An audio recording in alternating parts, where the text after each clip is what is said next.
for your input on things you see as being the next priorities for us to do. We are working with the rest of the central facilities of MIT to understand the best ways to reopen the campus, and core facilities like MIT.nano are the key to our ability indeed to do many of our research. Hence, I'm delighted to see a gathering of over 100 people right now. The primary voices you're going to hear in this meeting are the voices of the MIT.nano staff as they describe what is it that a facility has been undergoing and what are the next steps. So at this point, I, as director of MIT.nano, will sign off as a speaker. I will stay as a listener, and I'll ask the staff of Nano, York Chauvin and Osherov as directors of user services, to take over and direct the meeting. I will stay online and we'll be glad to answer any questions towards the end in a question answer period. So please, York, please do take over. And again, thank you all for joining us this afternoon. Yeah, thank you, Vladimir. And so thanks everyone for joining. Today, this is our first user update since the shutdown, and we'll basically address three different things. We'll focus on the lab, the ramp up of the lab, the plans, the timelines. We'll look at the activities and constructions that are about to start for the phase 2. Then we'll give you a little bit of a flavor of the new tools that are bubbling up, so you have some idea of what is going on later on in the fall, new capabilities that are coming, give you a flavor of that. Now, throughout the talk here, we're going to do about 30 minutes of a quick presentation. So I'd like to ask people to hold their questions. You can chat them directly to me here while you go on. There's slide numbers at the bottom. And then after 30 minutes, we'll open up for Q&A and we can go into the questions and then have a more in-depth discussion that allows us to have a smooth flow through this component here. To start off, actually, in the announcement, we've asked users to provide their questions and comments, and I want to thank everybody for participating in that. If I look at the questions, concerns, comments that were brought forward, they kind of focus fall into three different categories: safety, lab operations, and productivity. Within safety, actually, there's two areas. One is kind of the standard safety issues about close proximity tools, microscope eyepieces, etc., surface sanitization at entry and exit points to labs, touch points in general, how to do restrooms, etc. Now, in some sense, those are driven by MIT, and so a lot of the guidance there will come from MIT as the overall, from the overall campus. But then, of course, there are other concerns that are much more specific to MIT.nano: airflow, people density in our specific spaces, shared PPE, for example, for acid gear, gowning room and clean room garments, and how we handle that. So some of these questions we're specifically addressing, others we can address in the Q&A. They're all part of what we're thinking about, and so you'll see some of that already reflected in the presentation, and the rest we can get into a lot more detail at a later stage. With respect to lab operations, it's really focusing on, well, if we depopulate or have a lower population of staff, how does that impact tool repairs and training of new users or users new to tools? How do we handle that? Gowning procedures, and then of course different perspectives, right? Users might have the lab is totally safe. Others may have a perspective of I'm concerned or worried. I'm just gonna quickly mute all, and I'm going to mute everybody, and I don't allow anybody to unmute, so I think that should give us some right amount of quietness, hopefully. So apologies for anyone who wants to jump in. You'll have to chat me. And so then the last set of questions and concerns were raised with respect to productivity, particularly on humidity in building 39. That is always a big problem in the summer, and how can we resolve that by starting things up, lithography in building 12. Other productivity questions were sample transfer between labs, time-sensitive process steps as maybe sort of counter to what one would normally do with COVID, and the responses where you are careful and slow. What happens if you have to rush? So these are all sort of the concerns that were raised. And let's get to the most, perhaps what everybody's looking forward to. How do we get from shutdown to the new normal, whatever that may end up being? And we'll basically do that in 3 steps.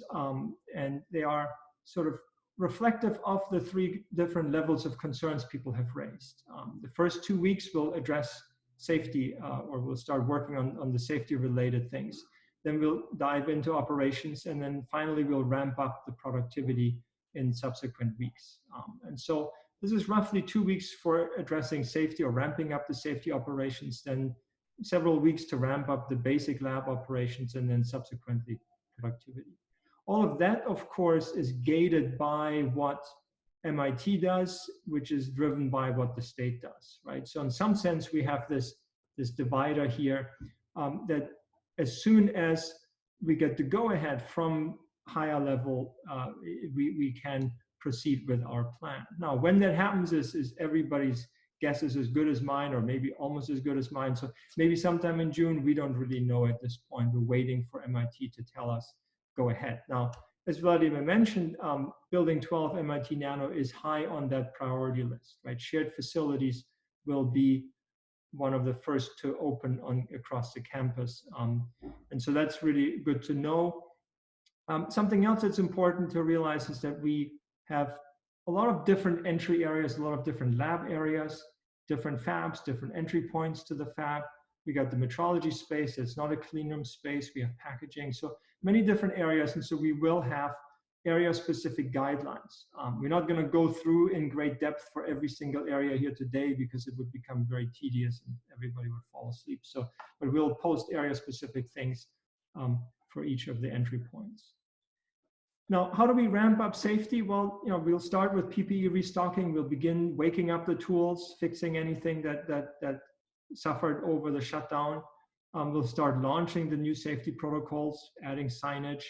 And very important, we'll begin daily surface disinfection of all the entry-exit points, and that is done with the help of an external vendor. That's really important because they can bring a lot of manpower into the equation here. And so any gowning area, non-clean room labs, and so on, places where we want to have disinfection happening on a daily basis. Once that is ramped up, we can focus on the operations. MIT might restrict us with population density in labs and offices, and so a solution to that is to alternate the weeks for the staff. Typically what that then means is that the hours will be a little bit more restrictive initially than they used to be, right? Rather than being 8 a.m. to 9 p.m., for example, we may only have 9 to 5 in the beginning. And, to address some of the humidity and the capacity constraints at the same time, we will be focusing on shifting users over in the clean room from Building 39 to Building 12, where we have a lot more room to accommodate people. And I'll go into the types of tool training in the next slide. One important way to really address capacity limits and density limits is to also make sure that people have access to the lab 24 hours a day for those that are qualified 24-hour users. Those that aren't will find ways to accelerate that process. So if you have all the prerequisites to become a 24-hour user, we'll make sure that you can do that. That helps us, of course, to reduce overall density in the spaces, which is our goal. Now, subsequently then, as we go towards sort of the productivity phase, we will essentially use all the knowledge gained from ramping up the operations and figure out how do we do new user training, how do we ramp up the staff presence in the lab, and then eventually how do we bring in the new tools that is later in the fall. And so this is kind of our path from shutdown to new normal. Again, timelines of this very much depend on when MIT gives us the go-ahead. We hope that will happen soon, but we really don't have any concrete one-point data points on this. Now, with respect to user training, I want to focus a little bit on that, especially for the clean room, because otherwise I think there'll be a lot of confusion. There's really 3 buckets of training that exist, and they range in level of complexity. There are similar tools, there's new tools, and there's new users, right? Similar tools are in some sense the easiest, right? This is something that maybe a user already has used before in Building 39, a coder, the MLA 150, identical or almost identical tools. Those require very little one-on-one instruction. It's therefore very easy to instruct people on these tools, and we can prioritize the lithography tools in building 12, because that actually helps solve the humidity problems people have encountered in 39. So we'll make some prioritization even there.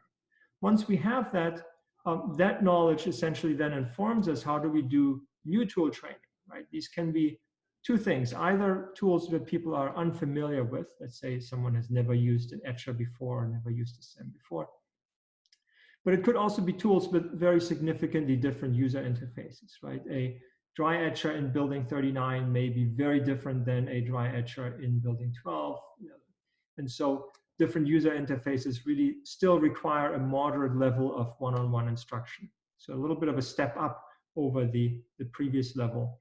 And so those insights that we gained on the similar tool, we'll use that for this. And of course, eventually then that gets us to the completely new user. And those insights, whatever we had from this moderate level of instruction, we'll use that for the more intensive one-on-one instruction needed for people who've never been in the clean room, have no experience in the fab, and probably most of those are not on this call. Most of them will be arriving in the fall, right? And that's really, at that point, we're really in the ramp-up productivity phase of this, of our clean room ramp-up. Right? Now, this doesn't mean that we do first one, then the next, and the next. There will be some overlap, and we can prioritize based on people's needs and the impact on their projects, right? But this is roughly the timeline or the process that we will be following. Now, given the timeline, a couple more thoughts on the logistics here. The ramp-up planning actually involves a lot of thoughts and a lot of ideas that we've synchronized with other facilities across the US and Europe. So it's really a collected sort of vetted ideas from probably ultimately hundreds of people rather than something we just cooked up at home while sitting around. So MIT will give us of course, a different directive on, or the working at MIT will be a different style. MIT may say, well, look, we want people to work in the lab and then they can do the rest from home. So that changes the way people work. The goal, of course, for us as well as for MIT will be to minimize the number of entries and exits. And that means you'll have to plan ahead in order to achieve that. Now, important is that we don't want to differentiate or discriminate by the types of users, right? Whether you're an internal, external user, a heavy user, light user, it shouldn't matter. We may have to eventually react to capacity limits if there's a gowning area that has a certain capacity. Let's say building 39, fourth floor has 40 lockers and 1 gown per locker is allowed for a particular week. We may need to react to capacity limits. We will do that organically. We'll adjust essentially to make sure that there's fair and equal access to the lab. And we'll find ways as problems arise to then solve those. Something to note, of course, is the clean room is a very unique environment compared to other lab spaces across the campus. You already wear a glove and face cover. There is laminar airflow, high air exchange rates. And that changes some of the things in how we approach it. The bottleneck generally is the gowning area, right? This is where people do not have face covers and gloves on potentially. And so we can address the bottleneck, and really what we're going to do is no simultaneous use of the gowning area. That'll slow down the throughput a little bit, but at the same time, hopefully with plan ahead, minimizing entry exits, we shouldn't really see too much of an issue there. And really something strongly to encourage is very targeted ins and outs. And this is not made up. Some people used to go in 20 times a day, and that's perhaps convenient. It's very productive, but we want to obviously discourage that because it is an overuse of the gowning space. Ideally, you come in, you do your work, you stay in the lab until you're done with your work, and you go home, perhaps analyze data or do something else. Now, one thing important that's, in building 39 primarily, there were some areas where there were shared suits. We will not do that. So we'll work on bagging and separation of suits so that garments are well separated and remain safe. And finally, every specific entry point will have guidelines relevant to that point, right? Because the gowning area in building 12 is very different in the gowning area in building 39, and that's very different than the metrology spaces in the basement. So there will be specific guidelines for each entry point that will differ slightly but they'll be posted there so people don't get confused, having gotten used to one area and not knowing how to handle a new area that they may go into. Now, one concern had been, well, given that there were PPE shortages, how do we achieve having PPE when we ramp up? And in fact, we had in March donated Tyvek suits, nitrile gloves, face shields, etc., for the medical community. We did not at that point donate any of our vinyl gloves because they were not considered medically relevant when we checked. And that kind of makes our life easier because we still have all of the main consumable, which is the vinyl gloves, ready to go. Something else, though, to note is that there's something called an allocated list. So if you go to a vendor, the vendor might have on this list items that are prioritized for hospitals and COVID-related responses. These might be nitrile gloves in boxes. These might be shoe covers. Those are things that we can't readily buy. And so instead, we will shift to items that are off list. Maybe they're a different color, maybe they're a slightly different size, whatever it is, but they're equivalent for our purpose. And vinyl gloves are main consumable, at least in the clean room.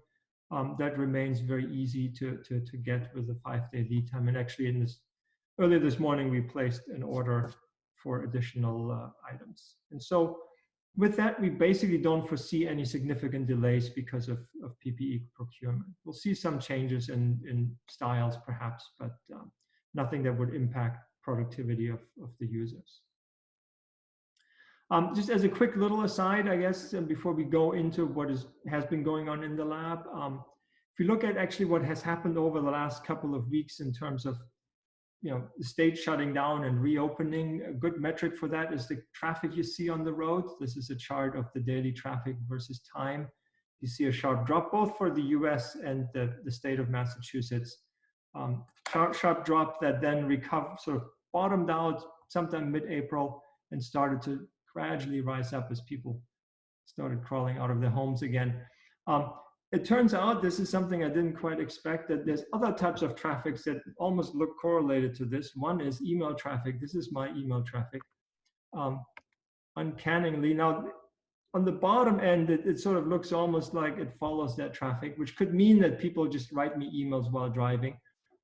On the other hand, you do see the shutdown related activities here. You do see some of the planning, and we'll now probably see a big spike as we ramp up. So there's some correlation. I don't really know if that's scientifically relevant or not, but interesting nonetheless.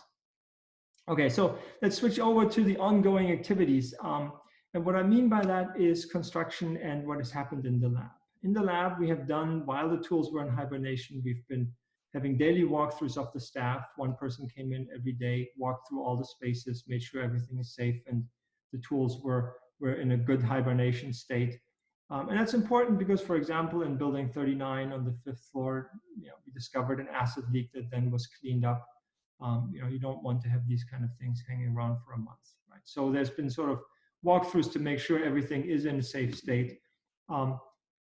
In building 12, actually, we really appreciate MIT facilities doing a lot of work on maintaining the infrastructure and the building. There's a lot of tasks that have to be done. And in fact, there's about 50 people every week that were in the building, roughly. Not just the MIT.nano staff, but facilities, custodial, maintenance people for DI water and other utilities in the building. So it's quite a lot of work that actually went into maintaining an empty building and making sure that when we ramp up that we don't have any sort of surprises in the facilities. We've also had some assistance with COVID-related work, some simple one-step fab processes, as well as ongoing work related to COVID in the metrology cryo-EM space in the basement of building 12. And then finally, we're really excited to introduce new staff. Justin Pellegrin has joined us as Technician B. Dave Dunham joined us as EHS coordinator. And we have another technician who will join us when MIT resumes the onboarding. So this will really help us a lot in removing some of that crunch that we had earlier, in the year where we really had a lot of shortages of personnel. Now, last fall, we moved sort of as a phase 1 tool move, right? We moved a lot of tools over from building 39 to 5th floor. And we had originally scheduled the second phase of that tool move to happen this fall. The good news is that that still is going on as planned. Now, if you look at the map of MIT.nano here, basement, first and third floor clean room in blue is what has already been installed.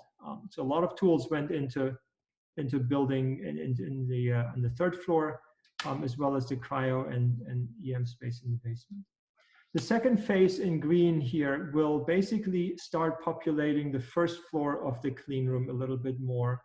Some etchers will go into the third floor as well, plus some additional tools in the basement. And then subsequent years, phase 3 will essentially move ICL type of tools into the first floor. Right, so that's the plan, or that was the plan before the shutdown, and that has not changed. We will communicate more as we get closer to that, but really what happens is sometime in December, we started the design phase. It was expected to run through June. We're actually on track with that. That then leads, starting July, to construction. And then, as we did last year, a staggered move of tools. Now, this is a lot more tools than last year, so the whole move period will be longer, stretching from November to May. And, you know, you can basically, we kind of got a little bit lucky because the design phase is pretty much the only thing in this process that can be done remotely. And so, you know, as soon as design is done and construction begins, we can then start informing people about schedules and timelines.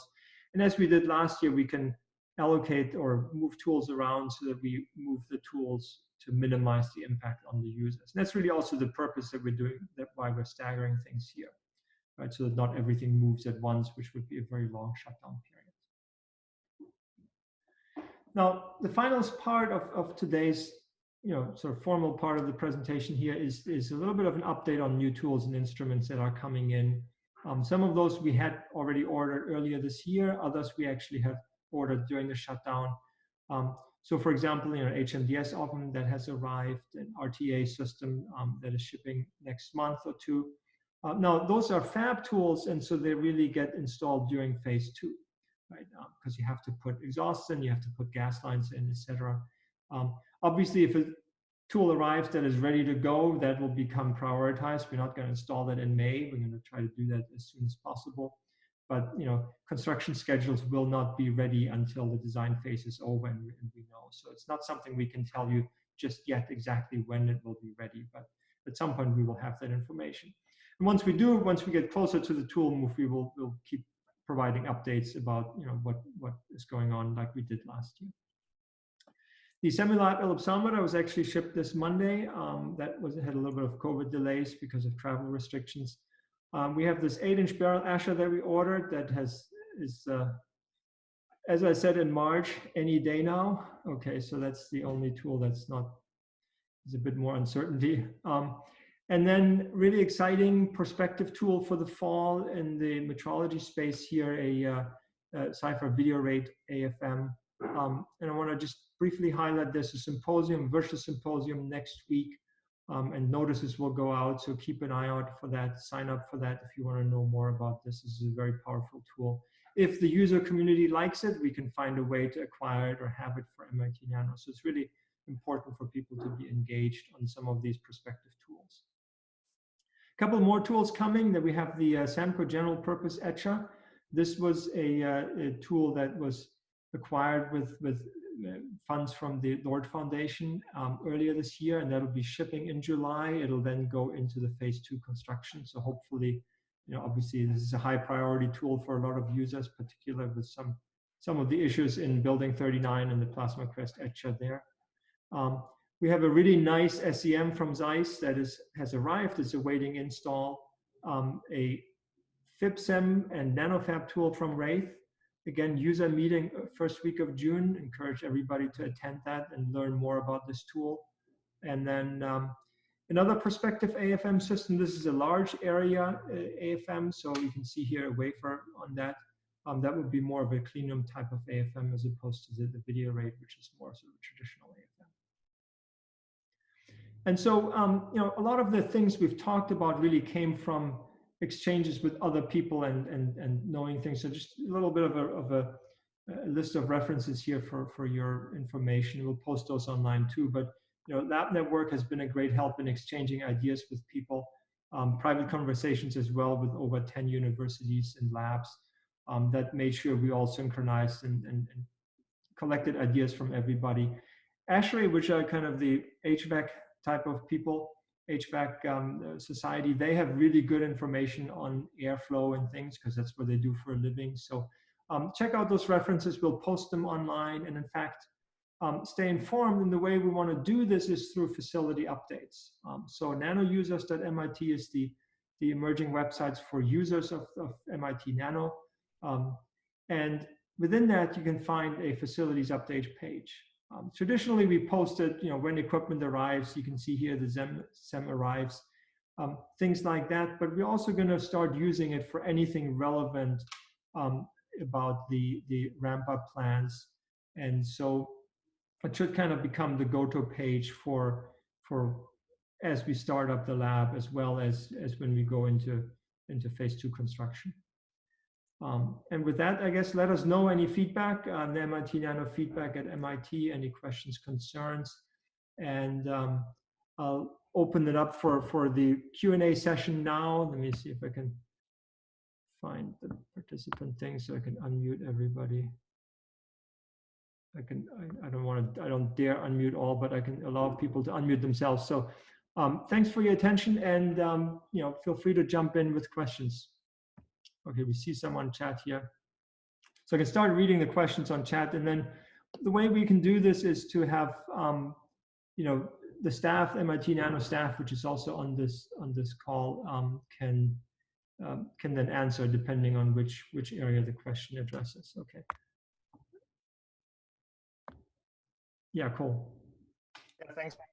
My question pertains is relevant for the acid hood in Building 12, and the procedure we've been following is to have a buddy present at all times. I'm wondering if that will still be available after the open up.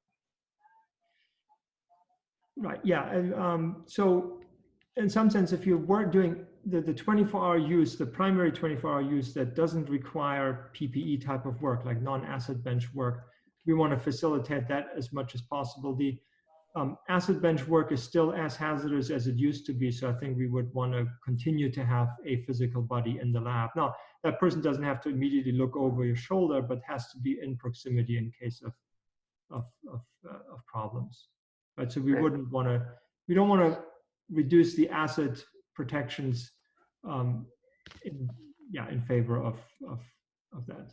For sure, that makes complete sense. One more quick question. I'll just add, just broadly in terms of the work done in the lab, the safety requirements don't change. They just may require some modification in order to be able to accommodate anything, any requirements COVID related, in terms of social distancing, which the buddy system can easily be accommodated from, a 6-foot distance. So just as a general statement, safety requirements working in the lab do stay the same.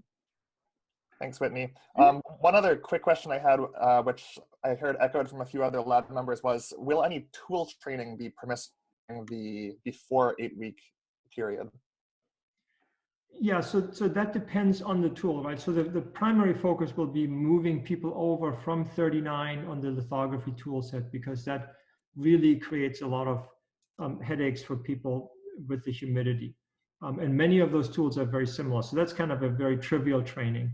And then the next step during the first 8 weeks will be people that have sort of, if the tools, depending on how the initial step goes, I guess, we'll see how to train people on tools that they're not super familiar with, but at the same time, that aren't completely new to them. Great, thank you.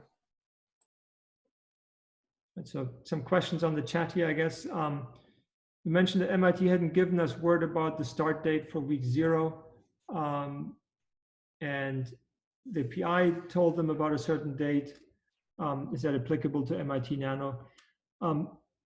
I think right now there's probably still a lot of uncertainty, and I don't know how much information floats around, so I wouldn't necessarily count on that. I think June is a good guess. That's my good guess. Within June, I don't really know whether it's early June or late June. We'll probably have a lot more clarity in a week or 2. Jörg, I would add to that I agree with you completely. In a week or 2, there'll be a lot more clarity on the actual number. date. The other thing that is happening tomorrow, there is a research update with Maria Zuber and Tyler Jacks, who's leading the committee for ramping up the campus activities. I believe that's at 1 p.m. Right. Second question here, I guess. Okay, that was answered. Will we be posting the slides somewhere that we don't post the exact slides because I guess it's a work in progress. We will post some of the conclusions or some of the thoughts from this presentation online. So that'll be in the facilities updates. So not the exact slides, but some of the digest of that. The next question here, the Building 12 KOH hood requires us to recycle acid gowns and acid masks. Will each user just get their own equipment? That's probably Whitney as the expert on that. Hey everyone, so in regards to the corrosive PPE, so I think most people raise concerns related to the face shields, and so we'll be having readily available disinfectants for those to be able to be disinfected before and after use. Of course, if anyone has concerns about that, please do reach out to us and let us know. A lot of this is going to have to take relying on people taking personal responsibility for the overall well-being of the MIT.nano research community. And so, you taking your personal responsibility for disinfecting your gear before use. In terms of the other shared gear, like the aprons and the gloves, so we do wear the clean room garments underneath, and we do have other gloves underneath as well. So I think from a transmission or a infection-based perspective, the risk is low. And we will be replacing things more frequently and monitoring the use so that we can be nimble and moderate our processes based on the user needs. All right. Let's see.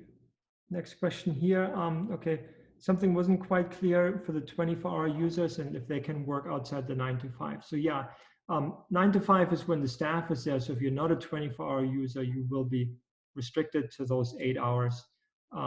And 24-hour users, we want to really, as soon as users ramp up in those, sort of the week 2 to 8, we want to encourage the 24-hour users to maximize that time. So we really want to have 24-hour use as soon as possible. As soon as we have any users in the building, but we can probably start that, so we don't want to delay that too much. Because really in everybody's favor. Now, for building 39 with a remote buddy, it's a little bit more complicated. So we'll try to make sure that we can find ways to facilitate as much as possible without really sacrificing the safety, right? Because HF and acids are just as hazardous as they used to be. Timeline for the E-beam FP. So I think right before the shutdown, there was some construction or some repairs going on, and the shutdown sort of delayed that a little bit. I can let Vicky or Dave join into that. Repeat the question, Jörg. Oh, the E-beam FP timeline. Oh, yeah. So Dave's on the call as well, but the repair person for the E-beam FP was here until the very last moment that he could before the shutdown, and he was not able to bring it up, but he made progress in diagnosing it. So we are planning to bring him back as soon as we can. That requires, again, permission from everybody. But yeah, so it's not catastrophically ill, but it's not fixed yet. It's just basically assume that the 8 weeks or whatever we've been shut down haven't happened. We're coming back to that step, but that step is way better than before we brought the service person in. So I don't know if Dave has any idea of the expected return of the person, or how long will he have to be here before it's fixed, but it's not going to be immediate. I'm sorry to say. And then we got Gavin here. Raised his hand. Gavin. Hey, thanks. Question I'm sure many of us are curious about is the E-beam lithography tool. That's like, I've heard from MIT that there's some consideration about kind of sequential users, and that's a super heavily used tool. Is there any guidance thus far on things like the EBL especially since it's not in a super regulated environment? Oh. Probably defer that to Vicky or Mark. Mark Yeah, is but, up. yeah, I'm not sure what you're asking. I mean, it'll be the same as it always was, with a lot fewer people during the day. And then the qualified 24 hours will use it as they've always done. All right. So I guess I was curious if there are going to be restrictions on like the number of people that can use it. Are there going to be required times blocked out in the middle of the day for cleaning or something? Or yeah. Yeah, I think not. Mark is on the call as well, Mark Mondal, but I would assume that nothing changes in that. That's a tool that gets used one person at a time. Yeah, my perspective on this is that in the past, people would sort of collaborate and have two people sitting there, and you won't do that anymore. It'll just be one person sitting there. Yeah. The other issue is that I'm thinking about where we might put the Beamer computer so that people could use it, but be still nicely physically separated where the e-beam tool itself is. But other than that, I don't see a whole lot of changes other than wearing gloves all the time you're in the lab, because a big part of the lab is not a clean room environment. And I'm going to put gloves outside the door and that sort of thing. All right. Thanks. And so we'll move on to the next questions. Let's see. How will the move from 39 to 12 affect bringing in external samples? I assume this is not for the ramp up, but the tool move itself. Will we still be able to work in EML, TRL if we have materials not allowed in nano? So I think most of the tools that we moved last year in phase 1 really were sort of the EML tools. And so many of those potential material restrictions we have already accommodated as people move from 39 fifth floor EML to MIT.nano. If you have materials that work in TRL, those are all compatible with MIT.nano. So if anything, Nano has less restrictions on the material than TRL has, and so there shouldn't really be any concerns. So if you've used, especially since I guess most of the EML tools are already in 12 at this point. Another question here, can we safely disinfect face shields if they're contaminated with acids? Will there be a protocol in place to rinse face shields thoroughly after use, following by disinfecting?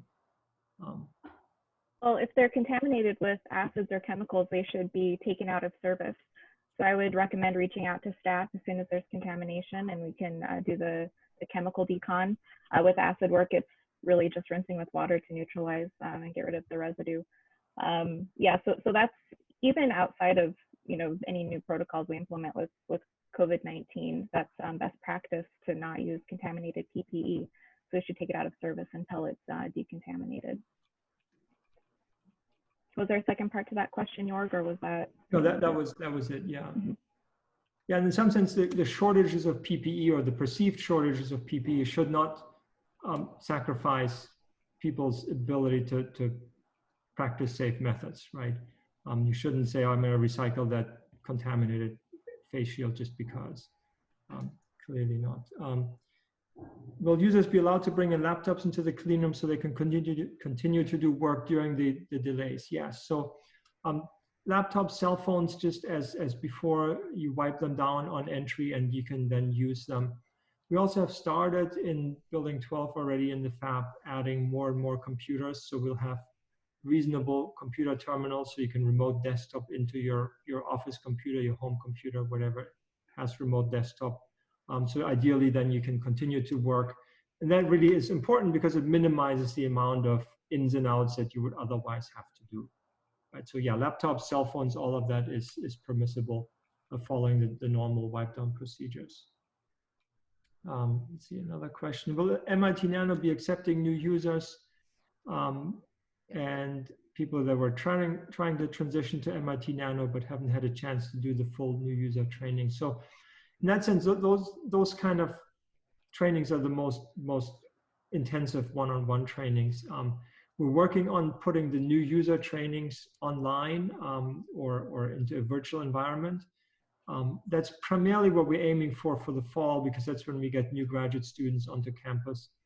And so most likely that is in the week 8+ timeframe. It's not something we would tackle very early on in the whole ramp up process, unfortunately. But given the we really want to learn from sort of the easy user trainings and incorporate that knowledge into the more involved user trainings as we go on. How will non-MIT equipment service contractors be handled? I'm not sure if maybe Nick or someone else can address that a little bit better than I do. So again, in what sense? Handled in what sense? I assume that, as people come into the clean room to do service on, let's say, the eBeam FP, yeah, fix something. So we will need to account for that in terms of our occupancy load of any given space that the contractor would be doing work. Just like MIT, contractors are required to follow the state mandated workplace safety practices.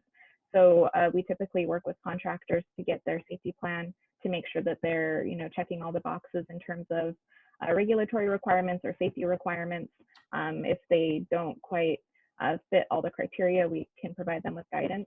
But they really have to follow all of the same practices that you all do in the lab as well. And in terms of like whatever measurements of temperature and this, hand sanitizer, whatever, they'll have to follow the same as anybody else, right? So it's just one more person that has been allowed to get into the lab. Yeah, and for things related to temperature monitoring and the health checks, we defer to the institute to provide that guidance. We don't have our own MIT.nano requirements related to that. Yeah, for the construction, there may be, MIT has its rules. The construction firm or the contractor may have their own rules that potentially increase the requirements for those people, but it's not. We don't soften it just because of that. One question just to clarify: will only 24-hour users have access during the 9 to 5 period? No. So when we start, all normal users get the 9 to 5. If you're a 24-hour user, you can then work past 5 o'clock. Now we do the disinfecting most likely early in the morning. So for some reason, which I think almost no users are people that get up at 5 a.m. and work. But if you somehow are in that 5 a.m. category and you're a 24-hour user, you may run into problems because the disinfecting probably is during that time. We don't want people to go in and out of the lab. So the vendor that does the disinfecting for us is on their own. But yeah, 24-hour users can work past 5 o'clock. Non-24-hour users would have to stop at 5. But everybody is able to get in between 9 and 5. Now, if you want to access, if you don't become a 24-hour user, that's the normal protocols. It used to be just a safety interview in person. We'll obviously do that online rather than in person. Another question here, our lab is located in building 39, 5th floor next to EML. So the private or semi-private labs, how do the procedures there work out? And so there it's essentially, as any other user of a facility. Now in 39, 5th floor, it's a little bit easier because there's no other shared users occupying that space pretty much at this point, right? So it's MIT guidance and whatever guidelines we can help provide as being part of that space. In building 12. Yeah, so the private labs in 39 will need to follow whatever ramp up guidelines or restrictions are in place through the MTL. And Jörg, you can go ahead and continue for 12. Yeah, for 12, there's really no difference whether we have some stewarded spaces in the clean room or in the class 1,000, 10,000 space, and there's no differentiation between regular clean room users and those, and so you're followed as if the same procedures to get in and out of the space as everybody else. So we don't impose any additional requirements there. And then another question here, can we comment a little bit more about coordinating time-sensitive processes like multiple fab tools and I suppose multiple locations? So yeah, if you have, I think probably most of those concerns are with respect to eBeam lithography and HSQ, where people might have to develop or so expose fairly quickly after coding. So in that case, if the process requires a lot of ins and outs, we obviously want to minimize that. Again, that's something where potentially the 24-hour user timeframe can come in. Building 12 has the benefit that we don't, for coding, developing, and so on, we don't need a buddy because of the way the building was built. And so, most likely we would steer those people to the new Building 12 coders. So you can code in Building 12, expose in 24, come back and develop, and ideally do that after 5 o'clock so we don't crowd the gowning area. But that's something to be seen. It depends on how busy the Building 12 gets during the ramp up. You're sorry, it's a minor point, but I have good data showing the HSQ is very little change in morphology, even if you wait 24 hours in between spinning and exposing.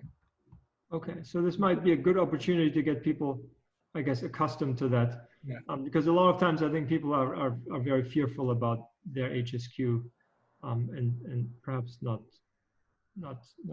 necessarily so. Will the packaging lab gowning become different, face masks in particular? Yeah, so if you go up to the 5th floor in MIT.nano, in the past we had done shoe covers, gloves, and sort of a beard cover or a hairnet only. And so now, as you move around campus, MIT will give the directive if you have to wear face covers, right? And so in some sense, your face covers will stay with you as you go into the packaging space. Actually, something I didn't mention before that's maybe good to point out, in the fab, you probably want to take your face cover off because it gets a little suffocating under the clean room mask. And so we will have bags for people to put their face covers in while in the clean room, and then when you come out, you can put it back on. For the packaging space, we will follow the normal procedures. So you're going to maintain your face cover. We have gloves and boot covers. So that should. Yeah, it's good that the face cover is integrated in the clean room. I will say a reminder, to wear the hood properly. Often we see people wearing the hood with the nose uncovered. And in that case, it's not really going to be effective at blocking any of those respiratory droplets. In terms of the packaging lab, the current guidance is that you'll be wearing your face covers in the laboratory unless it creates a hazardous condition or it's unsafe. Or if for medical reasons you're not able to wear a face cover. If in your normal work you were required to wear respiratory protection, whether that was an N95 respirator or maybe a surgical mask if you needed sterile conditions, then you would follow your normal lab protocols. That really doesn't apply to the packaging lab, but do be aware you will need to follow the Massachusetts and the MIT requirements to wear a face cover in the lab, except for those exceptions that I mentioned. And it's a constantly evolving situation that could change. So staying up to date with the current guidance is really important throughout this whole thing. Let's see, next question here is there any visibility on which order the labs like packaging, TRL, ICL, and so on will be opened? So pretty much we will open them all roughly at the same time. Equipment within the lab, as we start up the tools may become available at slightly different time points, but pretty much all synchronous. Now, of course, as the tool has had trouble with the long hibernation, that may take some time to repair. But there isn't really any specific order in which we will stagger the labs. It pretty much will all happen roughly simultaneously. Another question on the hours of disinfecting activities, like 5 a.m. till what time? So that's a little bit up in the air. It depends on the vendor and what time they prefer to come in. We will work with them and make sure that is in the morning. We don't want them to come in at 5 o'clock in the afternoon because then we would have to kick everybody out. Our assumption is that most students and users are not up early, and often the vendors prefer to come in at an early time. So most likely it'll be something like 6 o'clock, probably for about an hour, depending on, but it really is subject to experimentation and see how long they come. By 9 o'clock, it would all be ready, probably well ahead of 9 o'clock so that we can open at 9. Bagging gowns, yeah, so how do we bag gowns in building 12 and 39 at the same time instead of hanging them and touching? So in building 39, we have, in some sense, a capacity limit from the lockers. For instance, in the 4th floor, it's maybe 40 odd lockers or so. And that restricts our capacity. The gowns, we can hang them, we can bag them. There's a little bit of a uncertain, people aren't super clear, I think. There's different opinions for either way. Right? On the one hand, if you bag your gown, you have it protected. On the other hand, as you shovel it in and out of a bag, you have more opportunity to stir things up. So it's a little bit of a debate that's still going on. But I think to first order, the idea is to have single users in the lockers in 39 and using the hangers in 12, but with a lot more space than we have had in the past, so that the accounts will not be touching. Correct. Actually, one thing that will change in 12, if you've gone into the class 1000, 10,000 space and you just wore the lab coat, we will switch to a bunny suit everywhere, right? So that reduces the amount of different kinds of garments. And we have 3 full gowning racks that we can use rather than 1 in the past to space people out as well. So we have a lot more gowning hanger space, so we don't have to have hangers and gowns touching each other. That would be the ideal case. If it becomes a problem, then we can switch to bagging, or depending on how people view it, we could move to that. Right? You can put it in a bag, hang it on your hanger, and that's a possibility as well. That's still a little bit under development, and we'll see what the preferences are. A couple more questions here. Do we have any details on how we are planning to manage reservations and occupancy limits in the labs? Yeah, so TRL is probably the most difficult part in terms of the gowning area because of the locker limitations and the number of users. ICL, we have a lot of lockers and relatively few users, so in the space per week, so it's easier. Same thing in 12. So the way we can do this, this is ongoing work in Coral, is to have, use Coral to essentially manage the spaces, or in addition to that, we have another application we're working on where you could reserve a particular day or a particular week. So we can schedule ahead of time so you know whether you are able to have a spot in building 12 and building 39 for a particular day and a particular week. So some scheduling applications we're trying to work out on that hopefully will be ready in time.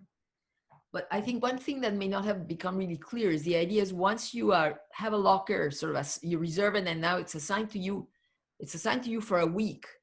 Correct. So that when the number of lockers and hangers gets used up, those are the people that we will be going into the lab that week. Yes, and this is very different from what it used to be. So it's a little bit complicated, right? Because in late fall, we said 39 switched to Tyvek and was just about to switch back to garments that we purchased. But in the past, it was that your gown potentially was in that same locker for a very, very long time. In this regime now, all the gowns get laundered every single week, and all the name tags on the locker will be returned. So you don't have your locker necessarily anymore forever, right? And that helps reduce the capacity problems. Another question, when does week 0 start? Well, that's where I guess your guess is as good, or maybe almost as good as ours. So likely sometime in June, but we really, probably in the next week or 2, we'll have better clearance from MIT on when we can get going. What are the contingency plans, assuming a case is detected in the population of MIT.nano, who gets quarantined, does the lab shut down, etc.? I think much of that will be driven by MIT. This is not something that we get control over. So how MIT reacts to a resurgence of cases in Massachusetts, in Boston, on campus, I think that's, I don't really have a good visibility over that. Yeah, we leverage MIT Medical in that case. So, if you have symptoms or concerned about symptoms, or have been in contact with someone that was positive for COVID-19, calling that hotline is really critical so they can start that contact tracing right away. The really good thing about MIT.nano, right, is we will have records of who was in and who wasn't in at the time, which would dramatically accelerate our ability to inform anyone who might have been in touch with the affected person. Correct, right. So the card readers give us, okay, person A entered at this point, person B entered 5 minutes later, etc. Right. So we can even establish overlaps if we have to. So there's a lot of help we can provide in tracing. One last question here. Can we allow users to keep suits in zip bags for TRL? I think yes. So if you prefer to have you have your locker still, but in that locker you can bag your suit. You don't necessarily have to hang it. Let's see. Is there any question I missed on the chat?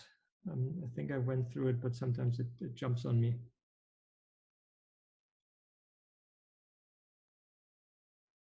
We exhausted all. Any other questions from the audience here? You can unmute yourself and ask.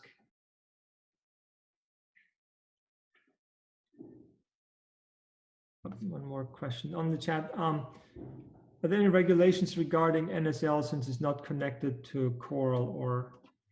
So I think that I'll refer that to Mark and Jim.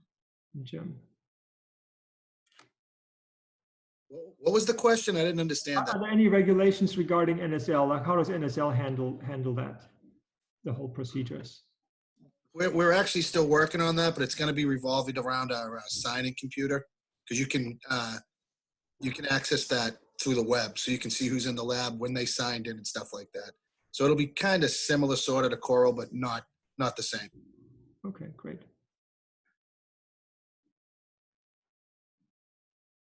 All right. Well, we've 3 o'clock. We've roughly made it on time, although we budgeted up to 3:15. So thanks everybody for attending and really all the great questions and the feedback. Again, remember, if you feel like giving us more information, let us know. MIT.nano feedback@MIT. Keep checking out the facilities update page, as we'll be beginning to post more things there as things progress. And that'll be our go-to page. So with that, thanks everyone for attending, and hopefully we get the starting signal soon, and we'll let you know as things emerge.